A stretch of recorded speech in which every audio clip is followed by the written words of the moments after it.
Assalamualaikum warahmatullahi wabarakatuh. Halo dulur, dengan saya Fitri Ika. Senang sekali saya bisa hadir menemani waktu luang Anda dimanapun Anda berada, berbagi informasi dan wawasan seputar Primbon Jawa. Wilujeng Rahayu, sugeng midhangetaken.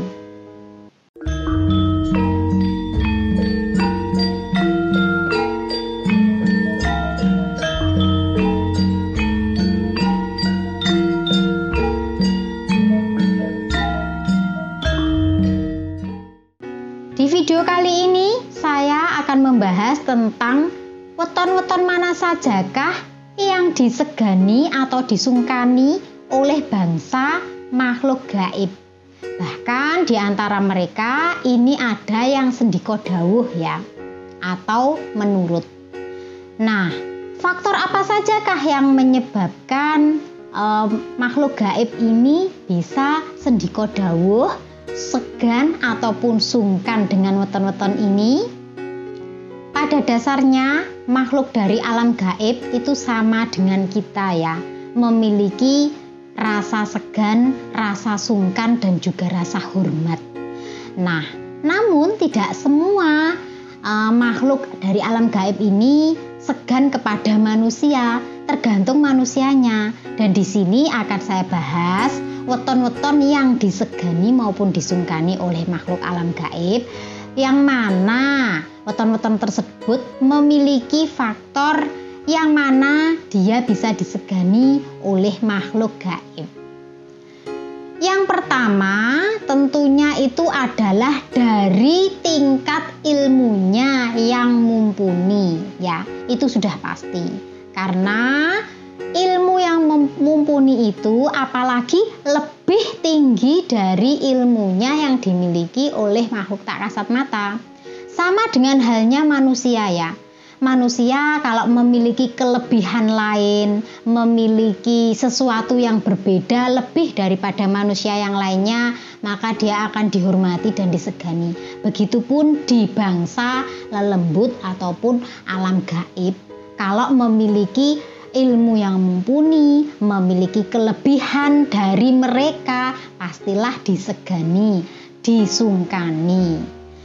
Dan selain itu juga dari pembawaan lahirnya, karena setiap masing-masing kelahiran itu memiliki pendamping masing-masing. Di samping itu juga karena kepribadiannya yang membuat makhluk tak kasat mata ini segan ya. Sama seperti kita manusia. Kalau manusia tersebut memiliki etika yang baik, tata krama, kepribadian yang baik, maka akan disungkani, diajeni, dihormati, disegani. Lah makhluk halus pun juga begitu ya. Makhluk gaib itu juga akan sungkan kepada kepribadian manusia yang menurutnya itu baik di mata mereka. Berikutnya, bila seseorang tersebut memiliki kemampuan untuk mengobati atau menyembuhkan atau menetralisir seseorang yang terkena gangguan makhluk halus, kemudian dia bisa menyembuhkan ya tanpa bantuan dari bangsa gaib. Artinya dia bisa menolongnya sendiri, membantu mengatasi permasalahan orang tersebut ya, menyembuhkan tadi ya, tanpa meminta bantuan dari bangsa gaib. Ini yang membuat makhluk halus ataupun makhluk lain itu menjadi segan. Faktor lain yang menyebabkan makhluk gaib ini segan kepada mereka adalah mampu menyingkirkan aura negatif dengan aura dirinya sendiri yang positif. Jadi ini adalah aura alami ya, bukan karena perminta tolongan kepada bangsa gaib. Lalu mereka juga bisa berkomunikasi dengan makhluk gaib tanpa melakukan ritual khusus ya. Kalau yang lainnya mendatangkan makhluk gaib itu dengan ubo rampe, bisa dengan menyan, bisa dengan kembang, ataupun dengan dupa. Tapi bagi orang yang disegani oleh makhluk gaib, ini dia tanpa mengadakan ritual tersebut, dia bisa berkomunikasi, bahkan bisa mendatangkan tanpa mengundang ya, didatangi sendiri sama makhluk gaibnya tanpa dia memanggil atau menyiapkan sesuatu supaya si makhluk gaib itu datang menemuinya. Faktor yang lainnya adalah mereka sulit ditembus jiwanya. Tidak mudah ditebak pikirannya ya, sulit sekali meskipun dengan penerawangan gaib.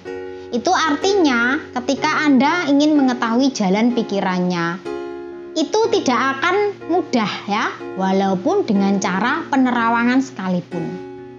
Ini yang menyebabkan makhluk gaib tersebut segan kepadanya. Dan faktor yang mencolok lainnya adalah dia bisa mengetahui di mana keberadaan makhluk halus meskipun makhluk tersebut tidak sedang menunjukkan perwujudannya atau tidak sedang menampakkan dirinya. Karena biasanya seseorang bisa melihat karena makhluk halus atau makhluk gaib itu mau menampakkan diri ya. Tapi bagi seseorang yang disegani oleh makhluk halus, walaupun dia si makhluk tidak menunjukkan dirinya, menampakkan dirinya, dia tetap tahu keberadaannya di mana. Ini yang membuat makhluk-makhluk gaib segan kepadanya. Bahkan bisa jadi kalau dia ilmunya lebih tinggi, dia bisa menguasai hal-hal seperti itu, maka makhluk gaib pun bisa tunduk kepadanya. Perlu digarisbawahi bahwa yang saya sampaikan ini mengenai makhluk gaib itu adalah dari bangsa jin, nggih, bukan dari bangsa malaikat ataupun yang lainnya. Karena yang saya maksud di sini disungkani, disegani itu adalah sama-sama ciptaannya Tuhan, tetapi juga memiliki nafsu yang sama. Artinya makhluk yang memiliki nafsu yang sama itu selain manusia juga jin ya, dan tidak terdapat pada malaikat. Jadi yang segan itu adalah bangsa jin ya, makhluk gaibnya, bukan dari bangsa lainnya. Baik dulur, inilah weton-weton yang disungkani ataupun disegani oleh makhluk gaib. Di sini ada 7. Yang pertama adalah weton Senin Legi atau Senin Manis. Ini neptunya adalah 9. Lahirnya dinaungi oleh lintang kelapa yang mana berwatakkan polos, jujur, disukai orang banyak, dan berani mengutarakan pendapatnya. Yang kedua adalah weton Selasa Kliwon. Ini neptunya adalah 11, satu-satunya weton Anggoro Kasih ya. Lahirnya dinaungi oleh lintang depat atau Sidamalung. Ini berwatakkan ramah, lemah lembut, pandai merangkai kata-kata sehingga orang menyukainya. Yang ketiga adalah weton Rabu Pahing.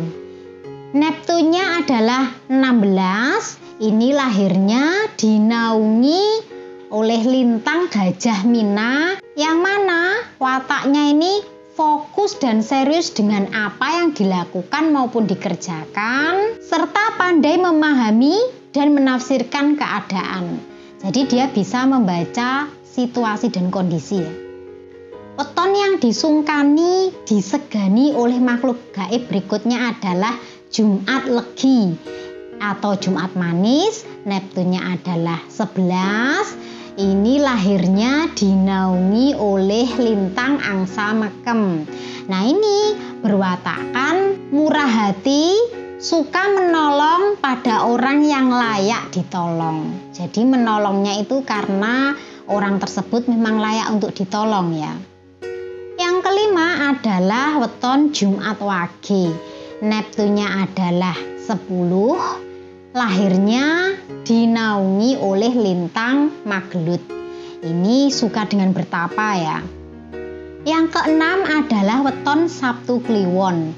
Neptunya adalah 17. ini lahirnya dinaungi oleh lintang Pagelangan, yang mana memiliki hati yang bersih, mampu mengayomi karena pandai juga sangat berhati-hati.